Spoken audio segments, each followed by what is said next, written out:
Dale, dale ligerito. Esto es lento. Vámonos.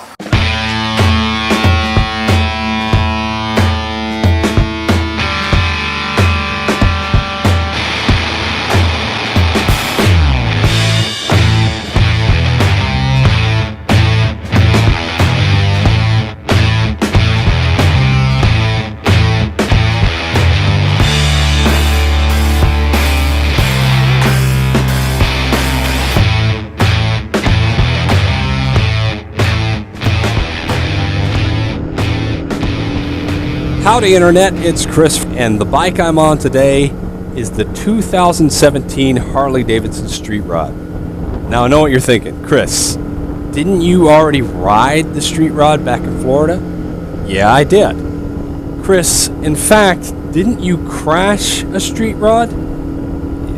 Yeah, I did, but one thing I hadn't done until now is ride this bike through corners, which is a shame because one of the selling points of the Street Rod is that with its high clearance and these mid-set pegs, it has about 40 degrees of lean angle, give or take, on each side, which is a hell of a lot more than you'll find on any other Harley-Davidson. Fortunately, the good people of the MoCo have brought me here to southern Spain, where I'm getting a chance to put this bike to the test. We started out in Marbella on the Mediterranean coast, and we're now making our way to Ronda. This is one of the better known motorcycling roads in Europe, and if you want my impressions of the bike's cornering ability in a sentence, it's this: it can take more than I can give. I'm on this ride with a bunch of British motor journalists, and you may know Brit riders have a reputation in Europe for being really fast and not very sane. And certainly British motor journalists live up to that reputation. I'm toward the back of the group. Oh, hell, I am at the back of the group.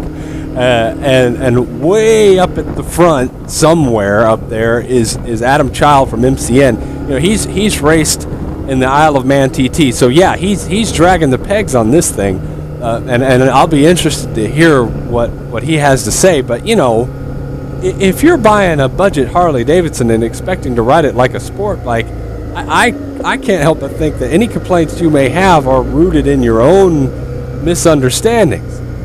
So anyway, I wanted to note a few impressions that have changed or evolved since the last time I rode the Street Rod. Firstly, I wrote in my initial review of the bike that its ergonomics grow on you. Turns out I was right. I'm not even uncomfortable today. I'm not feeling cramped up. And that's probably because I'm moving around more, I'm shifting and pushing as I move through corners, and I'm using the bike a little bit more as it was designed to be used. And related to that, we had a chance to do a little urban riding before. And that was good because that's how Harley sells this bike. It's an urban bike. Their PR team doesn't promise it will be amazing on one of Europe's most famous motorcycling roads. They say it's for city riding, and they're telling the truth. It's really good in the city, although you will want to avoid big potholes because, you know, this is an affordable motorcycle and there are elements of the suspension that reflect the price.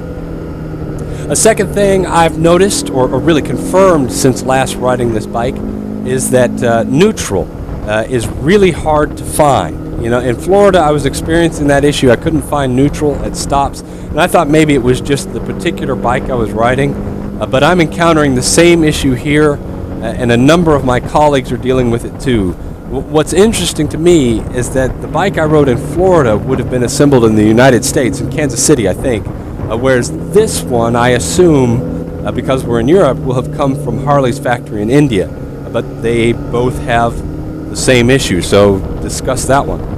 Lastly, the third way in which my impressions have evolved is that the look of this bike is growing on me.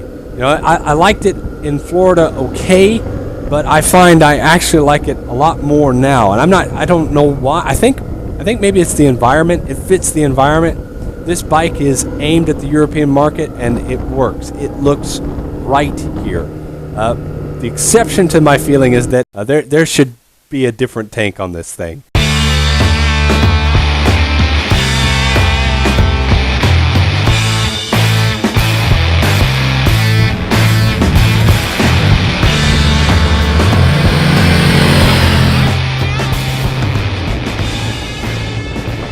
Okay, so we stopped for lunch, and it turns out there was a slower group of riders behind us. And as soon as I heard about that, I was like, I'm in that group, man, because this bike is so much more fun when you're not trying to ride the ever-living hell out of it. Like, I can tell you now from personal experience that if you go charging into a 20-mile-an-hour corner doing 80 miles per hour, the Street Rod will get skittish. The front end will dive when you're braking hard into that corner.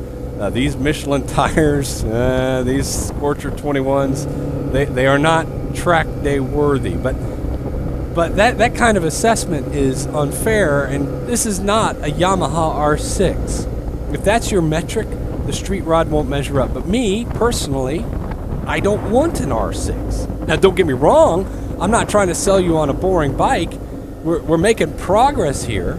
I'm still enjoying the acceleration. I'm still taking a liberal attitude toward the concept of speed limits, but I think we're riding now in a way that reflects how Street Rod owners will actually treat their bikes.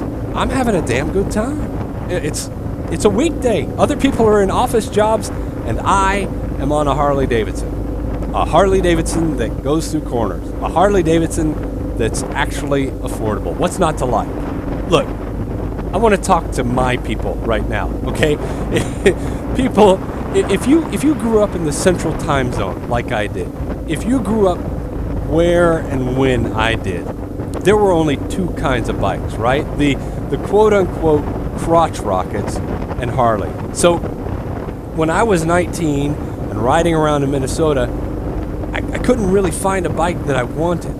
I didn't want to be all cramped up in the fetal position on a sport bike, but I also didn't want to be trundling around on some ginormous V-twin. I also couldn't afford that ginormous V-twin. But this is the sort of thing that I wish had been around. This would have been my bike.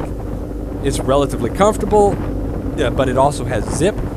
It's loads of fun, and it's a Harley. And I'm one of those people who thinks that intangibles are relevant. Yeah, I know that haters are going to hate, but I think your arguments are no longer valid. We've arrived, y'all. We've arrived at a new era for American motorcycling, and I think things are only going to get more interesting when Indian responds to this. But in the meantime, I'm just going to enjoy the hell out of where we are right now. It's a Harley that corners, y'all. I'll see you down the road.